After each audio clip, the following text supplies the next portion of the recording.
Hey guys, JJ back here with another free pick, this time for Monday, May 6th. It's going to be the Nationals versus the Brewers. Seeing the line right now, Nationals minus 115. Total is 7.5. Max Scherzer versus Jhoulys Chacín. As you can see, I'm rocking my red for the Cardinals. Honestly, was that team total over 4.5 ever in doubt? Oh my God, imagine ripping up that ticket under 4.5. Jesus.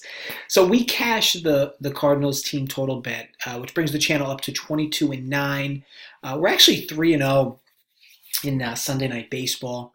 After the eighth inning was finished of that game today, I went into the shed, grabbed a rabbit's foot, a four-leaf clover, glued them to a horseshoe, and shoved the trifecta right up my ass. I felt like it was the least I could do for those that tailed. I'll deal with the bloodbath that ensued afterwards a bit later, but I'm glad for everyone that hit, for myself included. I'd say that now we're due for a bad beat because that was a good beat or a good win in our favor that you could argue we shouldn't have had. But I mean, look, fuck that. The Cardinals piled on hits all night. They ran into outs. The Cubs had 3 errors in the field. Look, we deserved that win, so fuck that. I said on the last video that we were actually 20-9. That's because I can't properly add 18-3. It's harder than you think. We were 18-9 before the Miami-Cleveland under, which we won. So then we won the Brewers game. We won the over my dad gave you. And now we won the Cardinals team total over. So that brings the channel up to 22-9.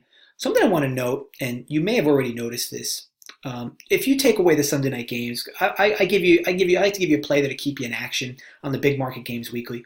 But aside from that, I play much of the same teams and same games in a lot of my picks. I mean, think about it. I play Cleveland games under, Marlins games under, Brewers games, Mets games, Rockies games, and Yankees games. I rarely venture out of my lane. I mean, you'll see that the occasional anomaly game that I feel like I have a favorable spot in. But I tell this to people all the time. Just because there's 30 teams in baseball doesn't mean you need to be betting 30 teams in baseball. I typically stay with the same 7 to 8 teams or 7 to 8 sides totals. Like I said, with the typical same bets, and I pick my spots that I find favorable with just those teams. I'm not sitting here throwing darts all over the league. There isn't enough time in the day to know the ins and outs of all these teams. Anyway, I just wanted to give you guys some food for thought for your own handicapping. Don't be betting 5 teams one night and then 5 different teams the next night and then 10 different teams over the next 3 nights. Like, just honestly keep your research limited to the same things. Now, also, I say this all the time with people, or I see this all the time with people. I'm sorry. You win a game that you've already counted as a loss in your head. Maybe it might have been the Cardinals, tonight. Then the money shows up, and then you just decide to fuck it off somewhere, like the online casino or maybe on some midget prostitute, because you feel like it's like that quote unquote house money. That house money mindset is simply a fallacy. I need you all to remove this from your psyche. Look, house money isn't a thing. It's your money. You just happen to have more of it. Don't fall victim to that illusion, and make sure you're continuing to stay disciplined despite winning games you shouldn't or losing games you shouldn't, whatever. All right, so on to the game here. So as mentioned, the game we're targeting here is the Nationals versus the Brewers. So we have Max Scherzer here at only minus 115, and boy, are the sports books just fucking begging you to bet him in this spot. The same thing with Jacob deGrom, who's going against the Padres. These lines are just so mouth-watering. I got to assume so many people are going to be betting them. But here's the thing. It's not the play that we're going with here. What I'm actually liking here is under 7.5 runs. As a side note on weather, as I like to give you that daily weather report here, I do expect the roof to be closed tomorrow at Miller Park. It will be cold and rainy. Now, why the under here? It's for a few reasons. For me, and this is actually pretty simple. One team has big bats in the Brewers, and the other team has loads of injuries to their bats in the Nationals. One side includes one of the best pitchers in the game in Max Scherzer on the National side, and the other includes more or less a below-average pitcher in Jhoulys Chacín. Now, for those that don't know or aren't aware, the Nationals are missing Trey Turner, Anthony Rendon, Juan Soto, Ryan Zimmerman, and now Matt Adams and likely Michael Taylor. This new lineup is batting Kurt Suzuki cleanup. Yes, Kurt Suzuki. If we can agree that Max Scherzer and his robust 2.16 FIP should be able to regress his ERA back to his typical ways, and for the most part be able to neutralize this Brewers lineup, then that's one checkbox already checked. Now I know Scherzer's road ERA splits are pretty bad, but again, his FIP is nearly twice as low as his ERA. So it projects a different story.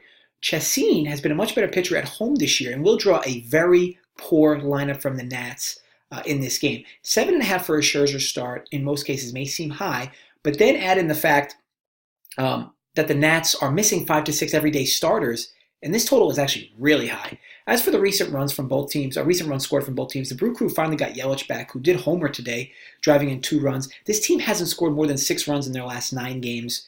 6 runs in one game in their last 9. I know 6 runs may seem like a lot, but for the most part, you would figure a team like this would be able to score more than 6 in one game, especially with all the power they have with the home run potential. They just had a series against the Mets where they didn't have to face Syndergaard or DeGrom and couldn't score more than 4 runs, or couldn't score more than 3 runs or 4 runs in any of those games. It's clear that this team's bats struggling as well, and they will be seeing Mad Max tomorrow. On the Nats side, they've scored 2 runs or less in 5 of their last 6 games. Injuries are just crushing this team right now, as mentioned. So to recap, what do we have? One of the best pitchers in the league in Max Scherzer, going against a potent lineup that he should be able to neutralize for the most part. A below-average pitcher to date this year in Jhoulys Chacín, but has pitched much better at home and gets a very broken-down lineup for the Nats here. If this game goes to the pen, you know how good the Brewers' bullpen is. With their names, and especially Josh Hader, who's just a freak, as I often mention in these videos. The Nats bullpen is the worst in baseball, but Mad Max can absolutely eat up innings, so hopefully he's out there for at least 6 to 7. So again, the play here is under 7.5. It's at -105. You're getting a little bit of reduced VIG. As for where this line goes, it's tough to say because some are going to look at this and say 7.5 is a low number for a Miller Park game.